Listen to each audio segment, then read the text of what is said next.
Welcome, everyone, to this edition of Capital Connections Live, our eighth podcast covering the 89th Texas Legislature. I'm Doug Foster, Director of Regulatory Affairs, and my partner for these broadcasts is Peter Idziak, our Senior Associate Attorney at Polinsky Vital Green. Thanks, Doug. So for this episode, we were both thinking it might be a good idea to widen our focus beyond a single bill or topic and assess where the financial services industries find themselves in general with the 89th Texas Legislature.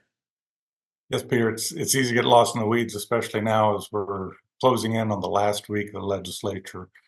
But back in January, we started this session with a record number of freshman members. It's probably more than we've had in 2 decades. And that's really a direct result of the outcome of the last session. And Governor and Attorney General actively campaigned against their own party members in the primary. So this was a very conservative group that came forward. And yet, despite that, we have a new Speaker Burrows who was elected with more Democratic votes than votes from his own party. And yet, Speaker Burrows has managed to deliver more of the governor and lieutenant governor's conservative agenda than his two predecessors. These gentlemen are often referred to as the Big Three and have historically held a weekly breakfast during the session to compare notes. This gathering has frequently failed to make it the whole distance of a session. But this year, all three leaders seem to have accomplished their goals. So, Doug, how have those goals impacted the mortgage industry? Early on, looking at the bills that were filed, it appeared that corporate or institutional home ownership was going to be a real big issue for us to look at. And yet, the 6 separate bills that were filed in this area, not a one of them received a committee vote.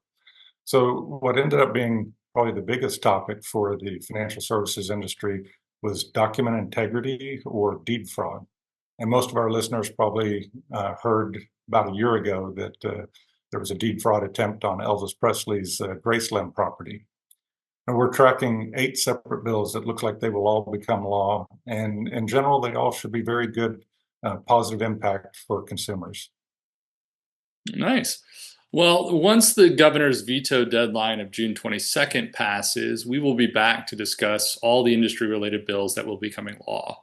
As Doug mentioned, there are numerous bills dealing with document integrity, so we will do one wrap-up podcast on just those bills. We will then do a second episode recapping all the other financial services changes in Texas law. So please visit our website at www.mortgagelaw.com and then click under the Insights tab, where you can find our written analysis and weekly update on the Texas legislative session. And if you'd like to subscribe to our Capital Connection updates, the information on how to do so is at the end of this video. So thanks for watching PVG's Capital Connection Live. On behalf of Doug Foster and myself, see you next time.